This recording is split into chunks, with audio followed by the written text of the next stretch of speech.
એને હું ગામ નથી માનતી. આ ગામ આપણું એ મોટું ગોકળિયું ધામ છે. એટલો આનંદની લહેર છે.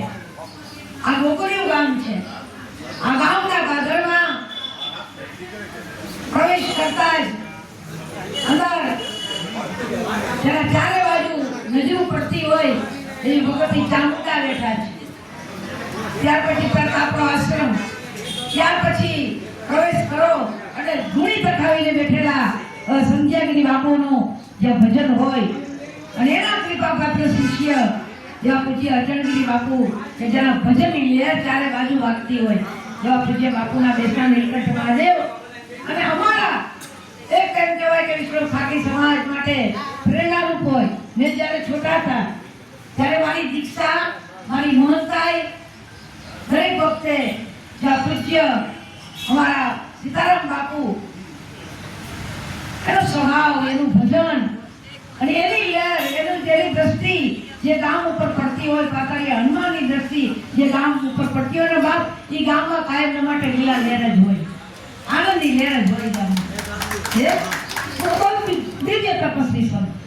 હું છોટી ઉંમરની ત્યારે મારી દીક્ષા વખતે પૂજ્ય મહારાજશ્રીની હાજરી અને રામજન આશ્રમ ત્યાંના જ છું. મોરબી ધનજીભાઈ યાદ આવે, આપણા બધા વડીલો યાદ આવે અને અત્યારે સદાભાઈ અહીંયા આપણે બેઠા ધરમસિંહભાઈ હીરાભાઈ યાદ આવે. આપણા ગીજુ મહારાજ જે વખતે હાજરી તિલક વખતે અત્યારે પણ હાજરી હમણાં જ પ્રતિષ્ઠા કરી આપણે અહીંયા. આપણા ગોવિંદભાઈ, આપણા ગામના બધા દીકરા, નાના દીકરા નામ નહીં આવે બરાબર, જે વડા થઈ ગયા, પણ બધાને ખૂબ ધન્યવાદ.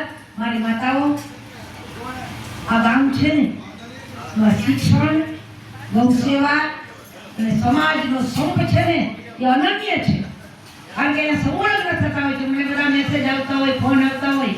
આ ગામમાં શિક્ષણ બાપુ એજ્યુકેશનની દ્રષ્ટિએ, ધાર્મિક દ્રષ્ટિએ, સમાજનું કોઈ પણ કાર્ય હોય એક આકર્ષીય તે બધાય ભેદભાવ ભૂલી ભેગા થઈ જાય. એ કૃપા હોય ને તો આવા દિવ્ય દ્રષ્ટિવાળા સંતોની કૃપા હોઈ શકે, બીજાની તાકાત નથી.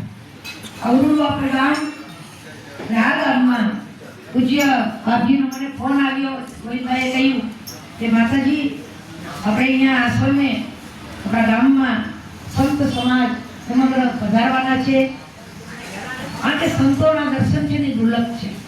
દીખાથી પધારેલા અમારા પૂજ્ય મહારાજશ્રીના ચરણમાં દંડવત પ્રણામ. મહામંડલેશ્વર શ્રી 1008 બાજુમાં જ આપણા વિરાજિત એવા પ્રકાશાનંદજી મહારાજ, આપણે પણ નમોનારાયણ બેચેરા અને આપણા દિવ્ય એવા સરળ સ્વભાવના મનોક પીડાય પૂજ્ય અટણગીરી બાપુનું બિલકુલ અસ્તિત્વ જેને કહેવાય એવી ભજનની લહેર બાપુ ગાતા હોય. મને બાપુની એક વાત યાદ આવે. કઈ વાત? બાપુ બહુ સરસ ગાતા કે ભક્તિ કેરો માં સુગરે ને આવે રે સુવાસ. આ ભક્તિ કેરો મારે, આ ભક્તિનો મારે. જે રીતે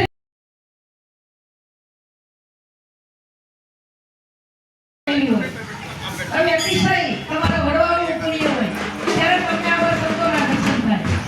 તો સંતો આવે ત્યારે શું કહીએ છીએ આપણે? કે સંતો આવે એ રાજીનો વ્યક્ત કરીએ. આવા પૂજ્ય મહારાજશ્રી એનું તપ કરી જુઓ. આવા ભજનાનંદી સંતો એ કેના લીધે આવ્યા? આપણા પૂજ્ય બાપુએ વિરાજિત છે ને એના ભજનના પ્રકારથી આવ્યા. સંતોના ભજનના પ્રકારથી. જે બગીચો હોય, બગીચામાં ફૂલવાડી હોય તો ભમરાઓ જેમ આવે છે ને એવા સંતોના ભજન રૂપી સુવાસથી ગામે ગામથી સંતો વધારે અને તમને દર્શનનો લાભ મળે. એમને નથી મળતો પણ ક્યારે? બીનું કૃપા મિલાઈ સંતા, બીનું હરી કૃપા, પરમાત્માની કૃપા થાય તો તમને સંતો મળે. આવા પૂજ્ય સંતોના દર્શન થાય અને સંતોની કૃપા થાય તો હરી મળે. અને તમારામાં વિવેક હોય ને, વિવેક ક્યારે આવે? સંતોની કૃપા હોય તો આવે. આજે આવા સંતો પધાર્યા છે, અત્યારે સંતો પધારી ગયા છે અને હું ધબડ બોલે જાઉં. રામ નામ છે ને મણી છે, હે પ્રકાશિત કરી દે, તમારા અંતરને ઉદાસિત કરી દે. એ છે પરમાત્માનું નામ. એ દાખલો દઉં, એ ગામનું ગામ, એ ખેડૂતનો દીકરો,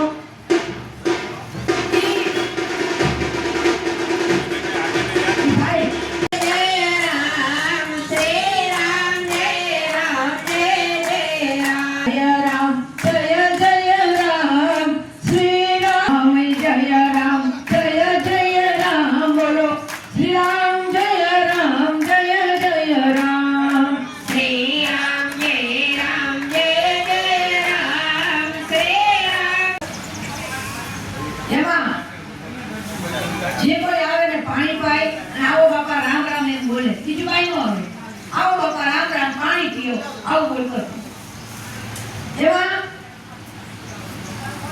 અજાણતા બોલતો તો આવો રામ રામ કે તેને આવો રામ રામ પાણી પી આટલું જ. એમાં એ દીકરાના લગ્ન લેવાય છે. એ દરમિયાનમાં જે ખેડૂતનો દીકરો પાણી પાતો તો એમાં જમકા દુઃખોય આવતા. પાણી પાય કીએ કે ભાઈ અમે મને કે મારું મૃત્યુ કેદી છે. ત્યારે એમનો જે ભાઈબંધ થઈ ગયો ને એ બોલ્યો મિત્ર મને કહેતા દુઃખ થાય છે કે તારા લગ્ન થાય ને એટલી તારું મૃત્યુ છે અને મારે માં પડી તમે દંડ દેવા આવવાનો છે. તો કે કાંઈ વાંધો નહીં મિત્ર, તારી ડ્યુટી છે ગોડ, તું તારી ફરજ બજા, તારી ફરજ બજાવવાની. દીકરાના લગ્ન થયા.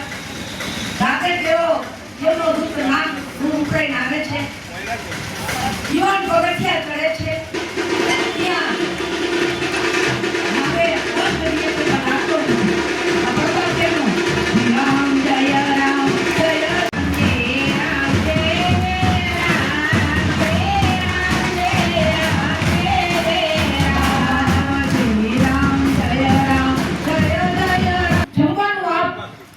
છોકરાને ખાઈ જઈ. ત્યારે પેલો ભાઈ જમવાનું ગોતવા નીકળે પેલી નવોટા સાંભળી જાય. હારીના છેડાથી ભાતનો ડબરો ઉડીએ છે. આ બાજુ પેલી બાઈ ઈસુવાણી બાઈ ભોજન કરે છે અને એના મનમાંથી નીકળી જાય છે કે આજ તે મને ભૂખાને જમાડ્યા ને તારા પતિનું આયુષ્ય 100 વર્ષનું થશે. પેલા એમના દૂતો ચોપડો ખોલે કે આજ આનું આયુષ્ય પૂરું થઈ ગયું હતું પણ આને રામનું નામ લીધું છે, આને અજાણતાને પાણી પાયું છે અને ભૂખાને જમાડ્યા છે ને તો આજ એના ભવિષ્યને આ ફેરફાર કરી શકે એ છે રામના નામની તાકાત. હે રામ તો અંદર દીવો દેખાય. મારા બાપ અંતરજાળ ગામ આપણું તો દિવ્ય છે. આવા યુવાનોની ટીમને જેનું રાજી થયું. બધા વડીલો તો બધા મારા ભેગા હતા. આવી યુવાનોની ટીમ તમને ખૂબ ધન્યવાદ આપું છું. આવા દુરા કાર્ય ગામમાં સમૂહલગ્ન હોય, ગામમાં ગૌશાળા હોય, ગામમાં સરસ કાર્યો થતા હોય એમાં તમે બધા ટાઈમ લઈ અને આ બાપુ આપણા રહ્યા સીતારામ બાપુ, આ બાજુ જીતુગીરી બાપુ, બધા સંતો તમને આશીર્વાદનો ખૂબ વર્ષા કરશે. તો હું મારો રાજીપો વ્યક્ત કરું. મારે રોકાવું જોઈએ પણ બેન આપણા મહામંડલેશ્વરની એમને પણ બાકી આપણા આશીર્વાદથી આપણા અન્ય ખાડા દ્વારા એમને પણ પદવી મળી છે અને બેન અહીં આવશે દર્શન કરવા. અત્યારે કર્ણાટક કથા પૂરી થાય છે. તમે મને બહુ જાળવી છે.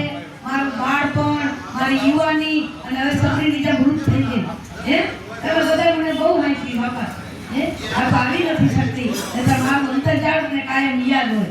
મારા છોકરા હોય માતાજી હોય ને મારા ગામના લોકો આવ્યા આવો મને રાજીપો છે અને આ બધા આવો ને તો રાજીપો થાય. ખૂબ મને આનંદ છે. તુજી આઈમાં પધારે તો રામ નામ લઈએ, હરિ નામ લઈએ. કોઈ પણ ઓમ નમઃ નારાયણ બોલો, જય સિયારામ બોલો, જય માતાજી બોલો પણ તમે બોલો. અંદરથી જ્યારે બોલશું ને તો અંદરનો કચરો બહાર નીકળશે. તમે ગાડીમાં ડીઝલ પુરાવા જાઓ ને ભાઈ તો તમે તપાસ કરો કે પેટ્રોલ ક્યાં હાલ મળે, ડીઝલ ક્યાં હાલ મળે. એમાં ભૂલે ચૂકે તો પેટ્રોલ કે ડીઝલ કચરામાં તો આવી જાય ને તો ગાડીનું મશીન બગડે નહીં દીકરાઓ. હે આપણા ગામમાં ગાડી ચાર્જી બગડે ને તો પરમાત્માએ મને તમને આ મશીન દીધું છે. આવડો દુર્લભ ભાગ મનુષ્યતંત્ર આવડો મનુષ્ય દીધો એમાં કચરા ખોટા નહીં નાખતા. ખોટા કચરા પકડે થાય એટલે મશીન બગડે કે ન બગડે એટલે કચરા નહીં રાખવાના. જે આપણી માતાજી ગાય માતા છે, ગૌ વિશ્વ છે માત્ર રહો. અરે મારો પરમાત્મા મારો કૃષ્ણ જે ગાયોની સેવા કરતા ઉગાડા થઈએ હે અને જસોદાના આંગણા એવા બધા તમે બધા એ ખૂબ દિવ્યતા લાગે મને. ભગવાન ઠાકર જેના આંગણામાં રહ્યું હોય એવા દિવ્ય આ સમાજ હું ખૂબ વંદન કરું છું. ઠાકોરજી તમારા કવિ કાગ બાપુ એમ કહેતા હોય